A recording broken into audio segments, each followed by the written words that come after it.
अऊज़ु बिल्लाहि मिनश शैतानिर्रजीम बिस्मिल्लाहिर रहमानिर रहीम। वाक़िमुस्सलावातुज़ ज़का। कुरान पाक में अल्लाह ताला ने इरशाद फरमाया, नमाज कायम करो, ज़कात दो। कुरान पाक में नमाज के साथ साथ ज़कात की तकरार नज़र आती है। ज़कात बहुत ही ज़्यादा इम्पॉर्टेंट इबादत है। जिस शख्स पर ज़कात लाजिम होगी, अगर वो ज़कात नहीं देगा तो उसके लिए ये सबब जहन्नम है। हज़रत अबू बकर सिद्दीक़ रज़ियल्लाहु ताला अन्हु फरमाते हैं, जो शख्स ज़कात अदा नहीं करेगा मैं उसके ख़िलाफ़ ऐलान जंग करता हूँ। ज़कात तमाम मुसलमान पर फ़र्ज़ नहीं है, बल्कि कुछ शराइत पाई जाती हैं। अगर वो शराइत मुसलमान में जमा हो गई तो ज़कात फ़र्ज़ होगी। अगर वो शराइत एक मुसलमान में नहीं पाई जाती तो ज़कात उस पर फ़र्ज़ नहीं होगी। नंबर एक, ज़कात के लिए मुसलमान होना लाजमी है। उसके बाद आकिल होना, बालिग होना, मालिक निसाब होना, और वो माल उसकी ज़रूरत के अलावा हो, और उस पूरे माल पर 1 साल गुजर चुका हो मुकम्मल। तो ये शराइत पाई जाएंगी तो ज़कात लाजिम होगी। अगर ये शराइत किसी मुसलमान में नहीं होती तो फिर उस पर ज़कात लाजिम नहीं होगी। मुसलमान होना, आकिल होना, बालिग होना, ये बहुत सिंपल सी बात है, इसकी वजाहत नहीं करूँगा मैं, इसमें टाइम नहीं लूँगा। मालिक निसाब होना, अब मालिक निसाब कौन शख्स है, इसकी थोड़ी सी वजाहत सुन लीजिए। नंबर एक, ज़कात के लिए कम से कम 7.5 तोला सोना या 52.5 तोला चांदी या 52.5 तोला चांदी की रकम के बराबर माल या फिर तिजारत का माल होना चाहिए। ये क्राइटेरिया है मालिक निसाब होने का। अगर किसी शख्स के पास सिर्फ सोना है, सिर्फ सोना, तो वो 7.5 तोला होना चाहिए। अगर सिर्फ चांदी है तो वो 52.5 तोला होनी चाहिए। अगर सोना नहीं है, माल नहीं है, लेकिन कैश है, तो वो कैश कम से कम 52.5 तोला चांदी की रकम के बराबर होना चाहिए। ये भी नहीं है लेकिन उसके पास तिजारत का सामान है, तो उस तिजारत के सामान की रकम भी कम से कम 52.5 तोला चांदी की रकम के बराबर होनी चाहिए। जिस शख्स के पास इतनी मकदार में माल होगा या सोना या चांदी होगी तो वो मालिक निसाब होगा। अब मालिक निसाब है तो देखेंगे कि ये जो माल है वो उसकी ज़रूरत में शामिल तो नहीं है। अगर ज़रूरत में शामिल है तो फिर उस पर ज़कात लाजिम नहीं होगी, और अगर ज़रूरत में शामिल नहीं है तो फिर दीगर शराइत पाई गई तो इस पर ज़कात लाजिम होगी, और पूरा साल मुकम्मल होना भी लाजमी है। अच्छा, सम टाइम ऐसा होता है कि 7.5 तोला सोना किसी के पास नहीं है, लेकिन आधा तोला या 1 तोला 2 तोला सोना है, थोड़ी बहुत चांदी है, थोड़ा बहुत कैश है। तो अब क्या करें, कोई भी चीज़ मुकम्मल नहीं है, तो हम इन तमाम चीज़ों को जम करेंगे, मिलाएंगे। मिलाने के बाद हम 52.5 तोला चांदी की रकम के बराबर देखेंगे कि माल बनता है या नहीं। अगर माल बनता है 52.5 तोला चांदी की रकम के बराबर, तो फिर वो शख्स मालिक निसाब हो जाएगा, फिर उस पर ज़कात लाजिम होंगे दीगर शराइत के साथ। अब आखिरी शर्त क्या थी, साल गुजरना, मुकम्मल साल गुजरना। ये बहुत ही इंपॉर्टेंट चीज़ है, इसका ख्याल रखना चाहिए। अच्छा, यहाँ जो साल गुजरने से मुराद है ये इस्लामी लिहाज से, ना कि ये जो हमारे अंग्रेजी माना चल रहे होते हैं इस लिहाज से नहीं है।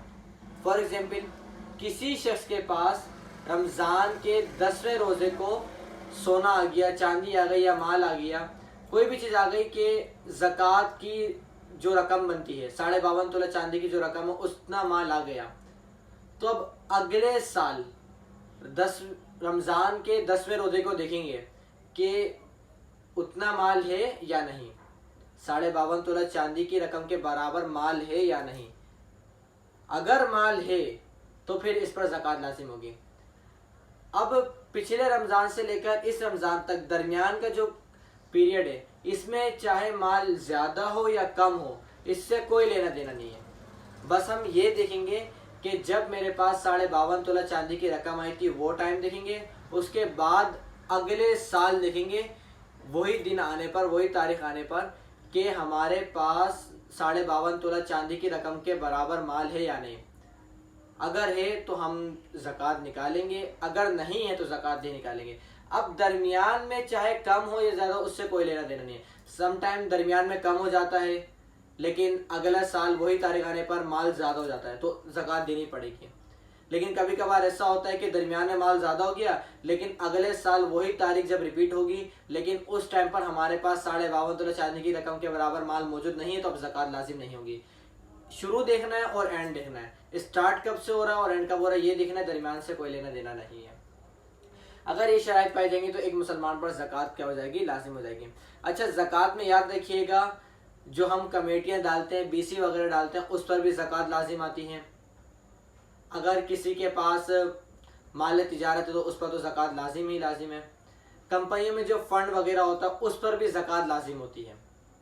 एक बात याद रखिएगा, ज़कात देने के लिए आपके पास माल होना लाजमी है। एक होता है ज़कात आप पर लाजिम हो जाना और एक होता है ज़कात अदा करना, ये दो अलग अलग चीज़ें हैं, जिसे हम कहते हैं वजूब अदा और ज़कात का वजूब। यानी कि आप पर ज़कात लाजिम हो गई है, अब आपके पास माल तो है लेकिन अभी कब्जे में नहीं है आपके पास। जैसे बिल फर्ज आपने किसी को 2 लाख रुपए उधार दिए हुए हैं, अब वो माल आपका ही है लेकिन अभी आपके पास मौजूद नहीं है, तो आप पर ज़कात लाजिम हो गई है।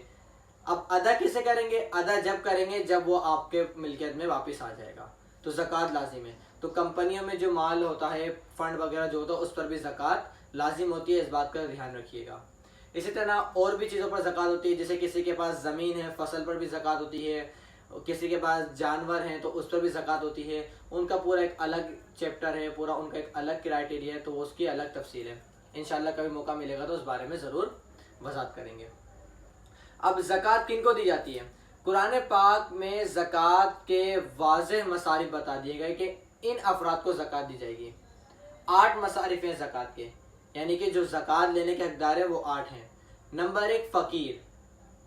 फ़कीर वो शख्स होता है जिसके पास माल इतना हो कि वो अपनी ज़रूरत पूरी कर ले, खाना पीना कर ले, अपने पहनने के लिए कपड़े वगैरह ले ले, उसे कहते हैं फ़कीर। नंबर 2 मिस्कीन, यानी उसके पास खाने पीने को भी नहीं होता, कपड़े पहनने के लिए मोहताजी होती है, इसे कहते हैं मिस्कीन। नंबर 3 आमिलीन। आमिलीन से मुराद शुरू ज़माने में जब कोई खलीफा होता था या नबी सल्लल्लाहु अलैहि वसल्लम के ज़माने में, आप कुछ लोगों को ज़कात के लिए मुख्तस करते थे कि आप जाके लोगों से सदका ज़कात वगैरह वसूल करो, तो उन लोगों को भी ज़कात दी जाती थी। लेकिन आज के दौर में ऐसा नहीं होता कि इस्लामी रियासत की तरफ से कुछ लोग कायम किए जाएं कि वो ज़कात अदा कर, ज़कात लें जाके, तो इस तरह के नहीं है। तो आमिलीन आज के दौर में नहीं पाए जाते। नंबर 4 मुअल्लफ़तिल कुलूब। मुअल्लफ़तिल कुलूब से मुराद वो लोग हैं जो नए नए इस्लाम में दाखिल होते हैं या काफिर थे, उनकी दिल जोई के लिए, उनको इस्लाम की तरफ राग़िब करने के लिए ज़कात दी जाती थी, सदक़ात दिए जाते थे कि वो इस्लाम की हक़ानियत से वाज़ेह हो कि इस्लाम कितना प्यारा दीन है और वो इस्लाम की तरफ राग़िब हो जाए। लेकिन अब इस्लाम तक़वियत पा चुका है, इस्लाम की क़ुव्वत बढ़ गई है, तो अब ऐसे लोगों को ज़कात नहीं दी जाएगी। तो नंबर 3 और 4 ये दोनों नहीं होंगे। नंबर 5 है रिकाब। रिकाब से मुराद गुलाम है, वो गुलाम जो उसके आका ने एक रकम मुकर्रर कर दी है कि ये रकम तुम दे के आज़ाद हो जाओगे, तो उस गुलाम को भी ज़कात दे सकते हैं। आज के दौर में गुलाम भी नहीं पाए जाते, तो ये भी नहीं होगा। नंबर 6 गारिमीन। गारिमीन कहते हैं कर्जदार को, यानी जिस शख्स ने कर्ज लिया हो हम उसको भी ज़कात दे सकते हैं। नंबर 7 फ़ी सबीलिल्लाह, यानी कि अल्लाह की राह में जाने वाला। जिसे शुरू इस्लाम में जिहाद के लिए लोग जाते थे तो उनके पास सवारी नहीं होती थी या उनके पास असलहा वगैरह यानी कि तलवार वगैरह जिस चीज़ से वो जिहाद करते थे वो सामान नहीं होता था, तो ऐसे शख्स को भी ज़कात दी जाती थी। नंबर 8 मुसाफिर। अब मुसाफिर के पास हालत सफ़र में अगर कुछ भी नहीं है तो उसको ज़कात दी जा सकती है, अगरचे उसके पास उसके घर में इतना माल हो कि वो ज़कात लाजिम होने के लिए काफ़ी हो, लेकिन फिल वक्त उसके पास माल मौजूद नहीं है, तो ऐसे शख्स को ज़कात दी जाएगी।